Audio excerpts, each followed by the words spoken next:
Good, good. I'm just going to start a recording now in case we get any gold.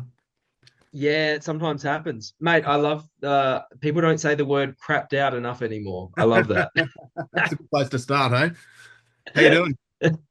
Yeah, really good. It's Yeah, had a day of like meetings and interviews and things. So yeah, nice. I think I'm in the zone or I'm really tired.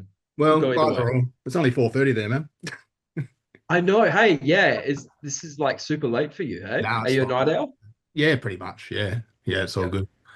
I just The realized we've first, never actually chatted. We've known each other on the socials forever, but we've never yeah, actually. we sort of were in the same zone in Brisbane for about an hour and a half, I think.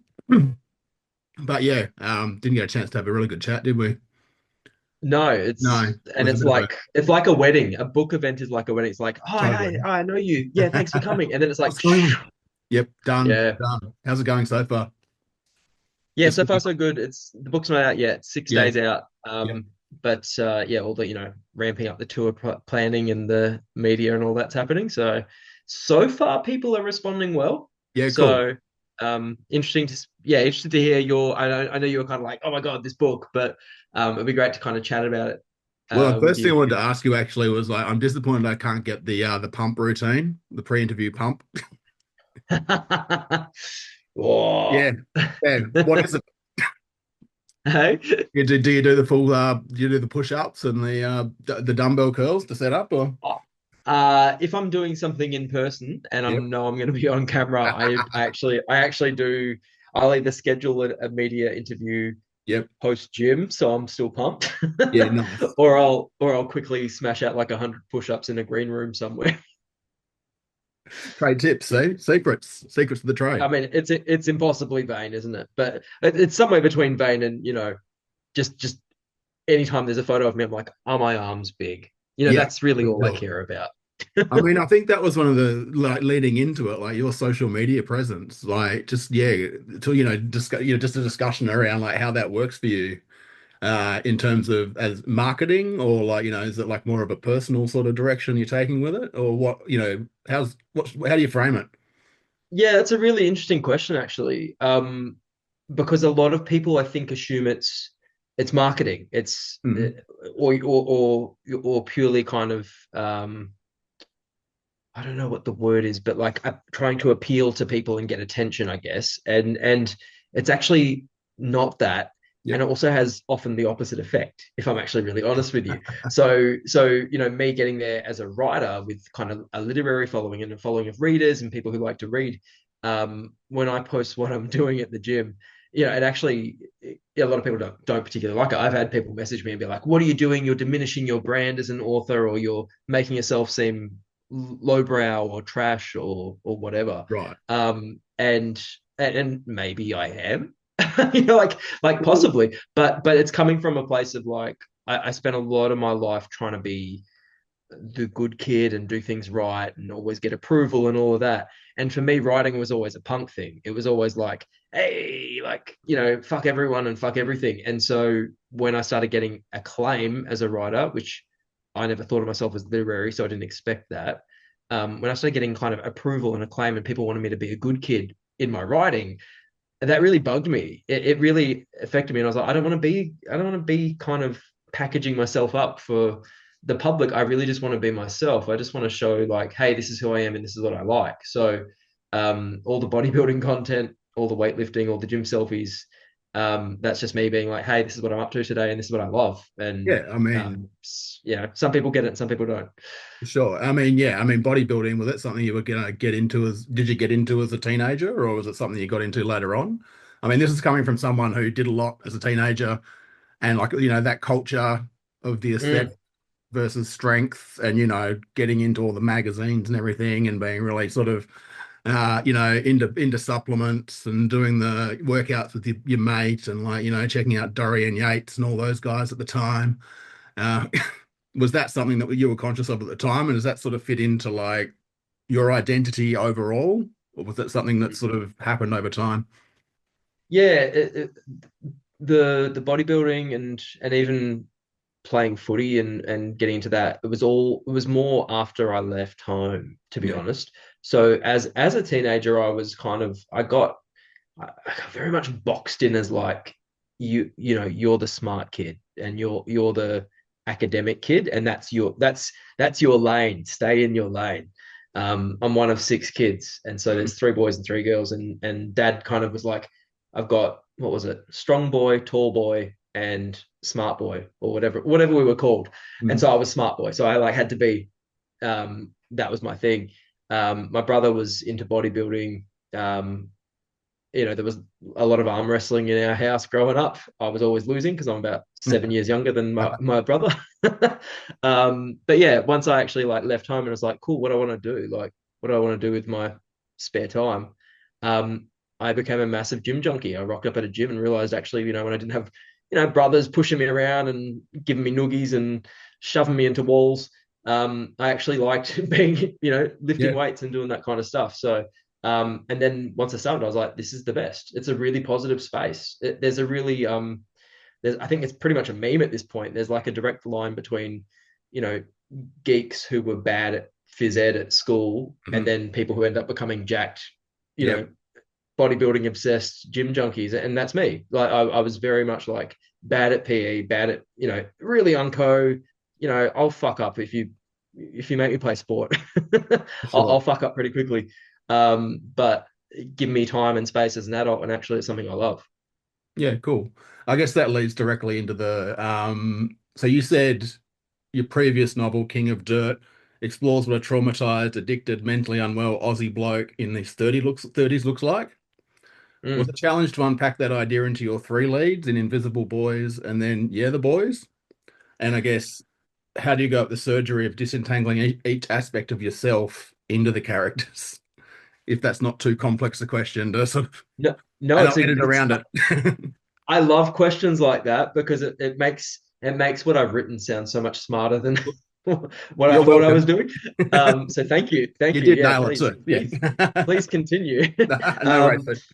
um, um, yeah, in terms of like, so for me, when I first wrote these three boys, Zeke, Charlie, and Hammer, and wrote from their perspectives, I'm talking 2017, so I was in my late 20s, and it was that time when I'd started, um, loving footy and going to the gym and all that.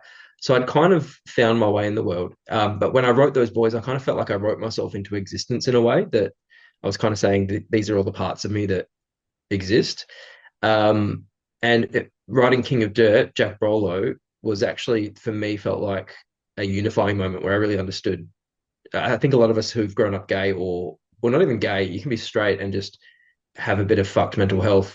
I'm swearing a lot, by the way. I hope that's okay for your Well, we do podcast. it. Cool. All good.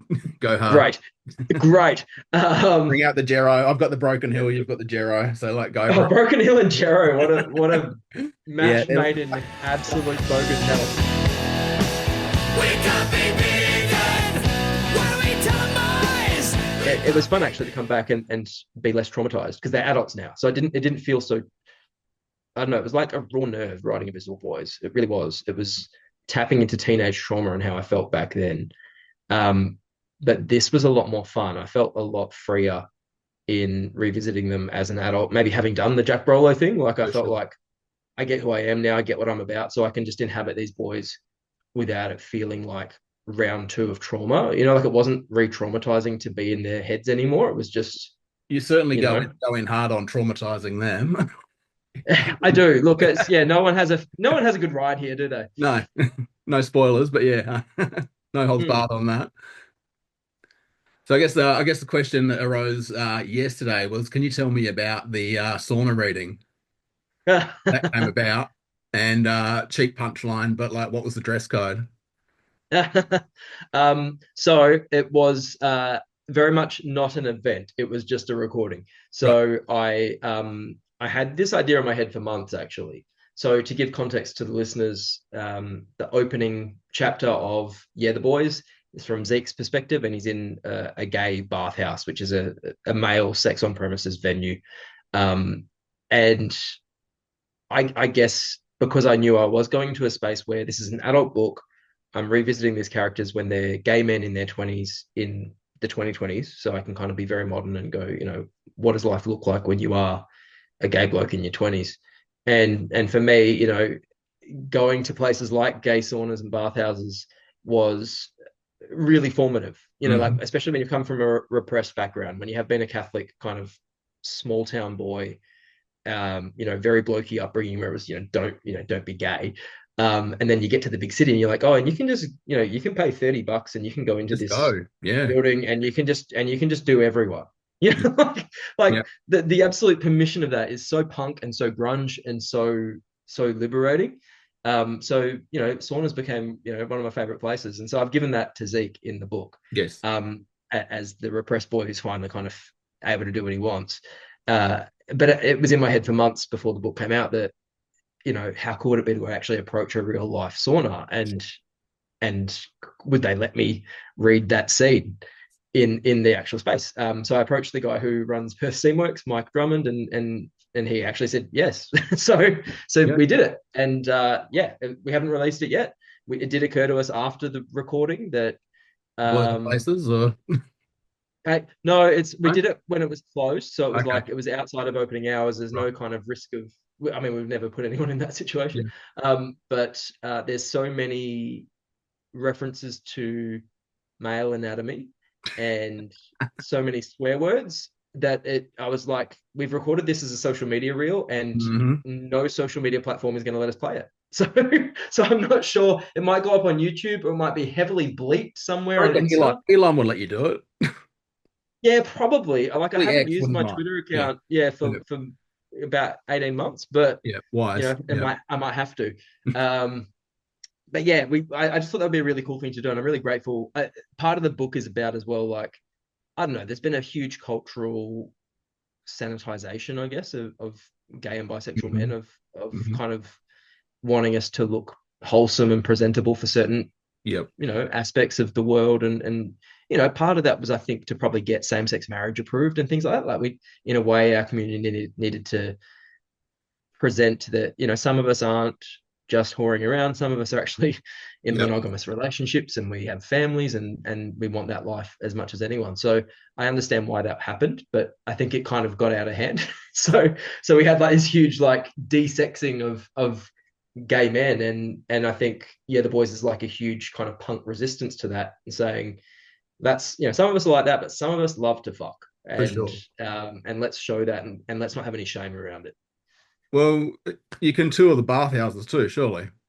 Like I would like to. went on Wellington in Melbourne, you've got up and down, I've had so Oxford many Street. Melbourne gays telling Yeah, me about this place, so maybe. But I think that would be a bit of a bummer if you were a horny guy in Melbourne and you've gone to the bathhouse and you're like, and yeah, there's like, can't wait to fuck, and then you just rock up and it's, oh, there's a writer doing a reading. what's this wanker doing? Jeez. What is he doing? So I guess another big question about the book was like it's centered around the bar a lot, and the bar that Darius and his husband open, and the boys all sort of circulate around as well. So what's the politics around having a masked venue like that? Can you explain that to like the listeners and the viewers? Yeah, it's actually really interesting because I wrote this book all of 2 or 3 years ago now. And it was only a few months ago that I think there was a bar in Sydney that tried to kind of say, look, we're going to lean towards a male clientele. And people really attacked them. And I was kind of watching it and going, this is odd. This is really kind of unfair because there are very few. There used to be more, but there are venues that do this. Places like the Laird in Melbourne, which Mhm. cater to gay and bisexual men, and they want to make it a men's space. They are very much trans inclusive as well, so they make sure that it's trans men are welcome here. But it is a space of like, we don't want the bachelorette parties here. We don't want huge crowds of straight female parties here. They also bring straight men to then hit on them. Yeah. That also sometimes brings homophobia. So there is a really great rationale for wanting gay male only spaces. And there's been none in Perth that I'm aware of. If I had more money, I'd open one, I was going to say, actually. yeah, is that on the Yeah, agenda? I'd love to. Just a real, if I had millions, I would open up just a divey, pool tables and darts and footy on the screens in the front, porn on the screens in the back. Just real, yeah, real divey. But that's essentially, so the story here is that Charlie is a barman in this bar. Curtis and Ahmed are uh, the owners and they run it, both gay men. And we kind of have this as a site of refuge. So Zeke and Charlie kind of find a community here and somewhere they can belong and be themselves without kind of worrying about straight people. And at the same time, it does get attacked by people who are like, no, no, no, you need to make everything all inclusive or else. So it is a little bit political. It's probably the only book I've ever done that has a little bit of a political bent. Like, I don't usually write into the zeitgeist in any way because I don't know. I don't know if I don't care or I find it's not worth getting angry about Oh, things yeah, all the time, you know. yeah. But this felt important to me. You know, gay spaces have been eroded for a really long time, and some of us, especially kind of the blokey mask gays, we really feel at home in those spaces, and we can kind of relax in those spaces. So it felt important to me to kind of fight for it and champion it. So So you've I'm just got trying to think of Hammer like, like going through that crisis of being outed in the book, yes, which is sort of, I guess, synonymous with a lot of what's happening in. I'm aware of some Australian rules culture, and yeah, that's mm, a topic that's sort of at front of mind a lot in the zeitgeist, I guess. With yeah. So I yeah, think yep. what I wanted to do with Hammer and with footy and with the whole conversation around the AFL and the first gay player in the AFL. I've been thinking about this since uni, by the way. I wrote an honours thesis in 2012 that was about Mhm. this, so it's been a really long time coming to write a book about it. I just wanted to do something that felt true to me, and for me, a lot of the conversation around gay men in the AFL often tends to kind of separate us from footy and separate us from fraternity in a way. It's kind of saying like, you know, gay men are on the outside and we need to include them, and which we all want to be included. So don't get me wrong on that front, but it kind of creates this divide of maybe that we don't organically belong in footy. And I Mhm. think I wanted to show that a lot of us don't want to be separated out and we don't want to be kind of called out, which I think is why a lot of players don't come out until they retire, is that while they're a player, they want to be a fucking great player. They want to Mhm. be celebrated for that. And so and so I wanted to kind of write a book that celebrated a player who wants to be part of that world. It's not a case of like, oh, I didn't like being part of the blokey culture. It's a gay bloke who loves being part of the blokey culture. That's how I felt my whole life. Like I loved hanging out with my straight mates. I loved being part of that, like that whole world, and with my brothers, with my cousins. Like it feels so normal. Mhm. And I know a lot of gay guys who feel the same way, who love that world. And so I was like, I want to write a book that reflects that, that shows that we're part of that world, that we enjoy that world. We're not at odds with it. We're part of it. And there's a lot of us who vibe with that. So I guess that's where I'm coming from, both with Hammer in the story, kind of not being a perfect gay poster boy. You Mhm. know, he's actually a bit of a bad boy, but I don't think it's bad. I don't think it's bad to want to enjoy blokey spaces as a gay man. I think it's nice. And Zeke in particular is kind of finding himself in that space as a little nerd who was bullied for a long time. Um, I guess as well, a lot of this taps into, there's a lot of talk, obviously it's very topical, the whole manosphere conversation. And don't get me wrong, there is like a ton of like negative, bad shit on the internet from really bad faith actors and grifters and all kinds of bad people. But I started to get really frustrated with like, this is the only conversation the discourse is having around masculinity. And it was really frustrating because I was like, I probably the same as you. I know so many guys at the gym or through footy or through just mates or work or whatever, and we're there for each other when shit hits the fan. Like there are guys all over the country and all over the world who support their mates and support their brothers and do their best to help their mates' mental health. And they're there and they say, do you need a chat? Do you want a cuppa? Do you want a beer? And that happens all the time. Yeah. And it's so important to men's mental health, but we seem to only kind of talk about like, here's some extremes of bad behavior. So I want to write a book that's just celebrating men and actually celebrating when men are friends to each other and when we're mates to each other and when we're brothers to each other.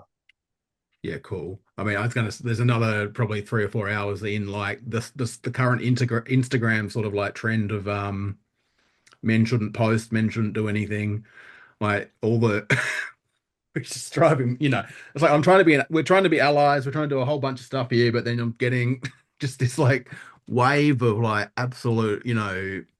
I get it to an extent, but like it's still quite a lot.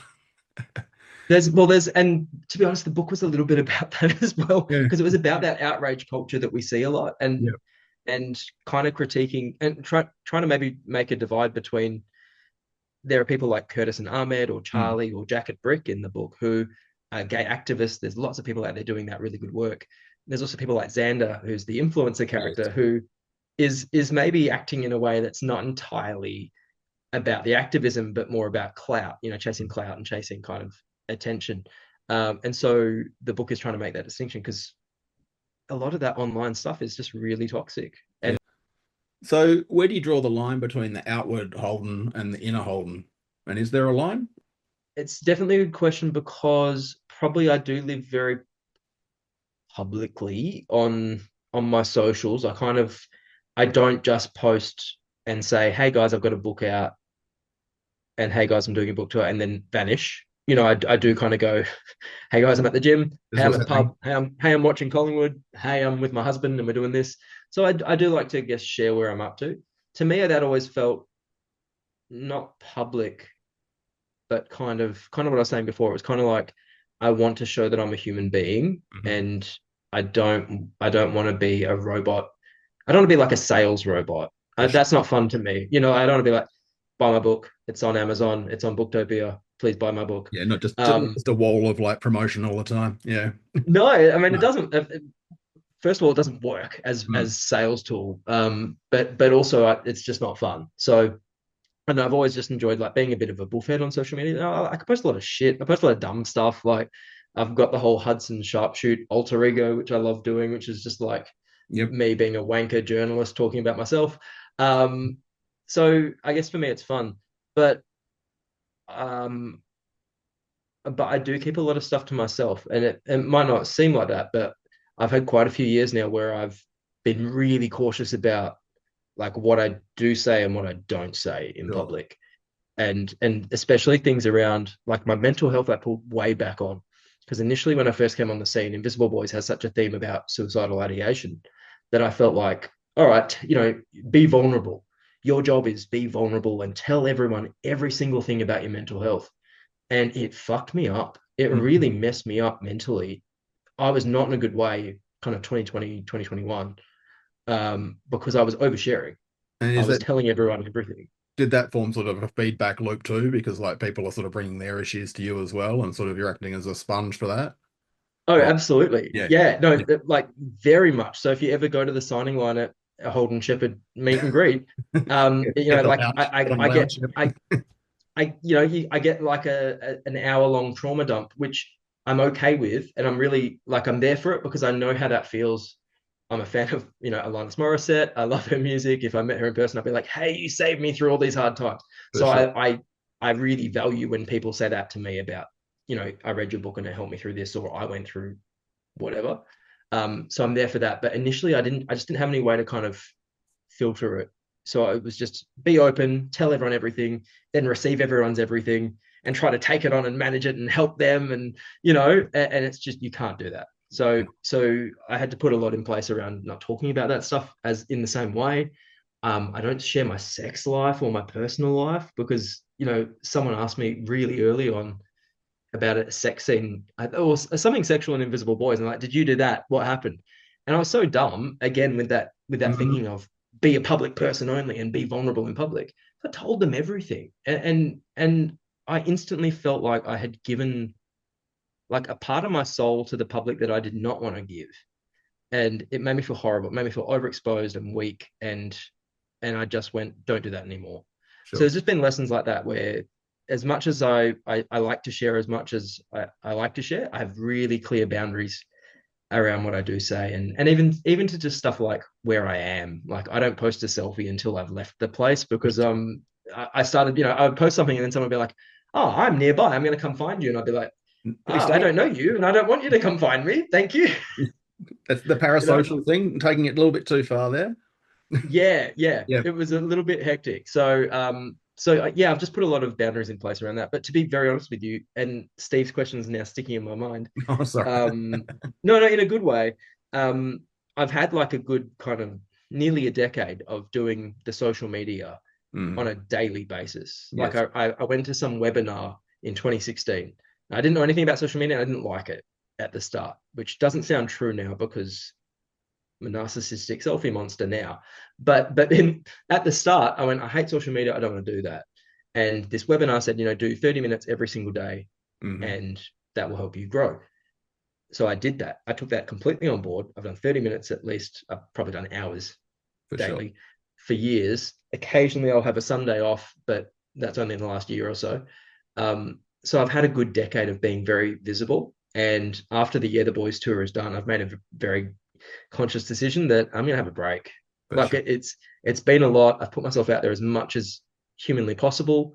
I've done the best I can. Like writers are told that we have to work to promote ourselves and promote our books. Say, like, as the truism, I guess, for people who want to get into the field, or like sort of try to get published, like being on social media and having a following is sort of an expectation now for people to, when they're pitching or like, sending in synopses or whatever, demonstrating. Well, we're all told to, right? Yeah.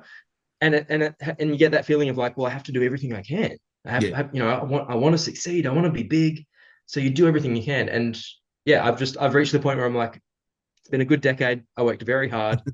Yes. And what I would love is to vanish a little bit and just to have a private month, have a bit more of a private life where I don't even feel the need to check in on social media. That would be a really nice feeling. I've got 2 hack questions for you before Zoom decides to boot off the recording. Okay, good. Yes. First one is authorial influences. Okay. The first one that came to mind is not adult, but John Marsden probably influenced me a lot as a teenager. I read a lot of his YA, and so a lot of John Marsden influence. Paulo Coelho, who wrote The Alchemist, kind of has like a very simple way of writing, but also kind of uplifting. Christos Tsiolkas, who wrote Loaded and The Slap and Barracuda and all those things, but Loaded especially shaped me. Timothy Conograve, who wrote Holding the Man, was a big influence. I'm trying to think, like various writers. God, I'm just about to look over at my bookshelf. A lot of gay stuff, to be honest. So like Garrard Conley's Boy Erased affected me a lot. Yeah, look, I think I've thrown out a handful of names that have influenced me. And probably more kind of seminal, like Ernest Hemingway is probably like a touchstone for me. The way he wrote was very spare but powerful, and I kind of aspire to write in the same way. Cool, great. And second hack question, what's your process, and do you write to music? Sort of. My process is very like I'll spend months or even years with a project just having it percolate. So for me, it's just like jotting down notes in my notes app on my phone or emailing myself when I'll just have like a line of dialogue drop into my head and I'll be like, shit, get that down before you forget it. So that happens for months. Eventually I get to the point where I decide to do a full outline. I outline a book for about a month in an Excel spreadsheet, chapter by chapter. Here's what's going to happen in this book. I know the ending before I start. I don't pants things. And then I'll write a first draft over about 2 or 3 months usually, and nail that down. In terms of music, I almost always write to music. I was just thinking about this earlier today, actually, because every book has had kind of music that I associate the book with in my head. So for King of Dirt, I was listening. It was called. There was a version of it that was called Time Bomb, and I was listening to a lot of Time Bomb by Godsmack. Okay. And so that's just in my head as like, this is who this character is. This is who Jake Broll is, this angry, shouty dude. And with The Boys, I listened to a whole bunch of, I don't know, punky stuff mostly when I wrote it, but I've been listening to a lot of 21st Century Breakdown, which was a Green Day album from 2009. But it was like the album of like kind of around the time when I came out, when I started the first time I kind of got a mohawk and I was like painting my nails black and doing the guy liner and wearing studded shit and boots and kind of when I went punk. And so that's kind of in my head is that the soundtrack for that time in my life. And I've been listening to it on repeat the last few months. The Boys is out in stores 28th of April across Australia and New Zealand. You can find me on social media. I'm at Holden Sheppard on Instagram. I'm at Holden Sheppard Author on Facebook and TikTok. And I think I'm at VH Shepherd on Blue Sky and Twitter. Nice. Yeah, I really loved it. It's such a corker of a book. Yeah, I hope it really goes well for you, man. I really appreciate it, man. Take it Mate, easy. thank you so much for the interest, and I really appreciate it. Hey, No, thank all you. good, man. Good luck with the Enjoy tour. your night. Take Yeah, it thank easy. you heaps, and Cheers, chat man. soon. See you, man.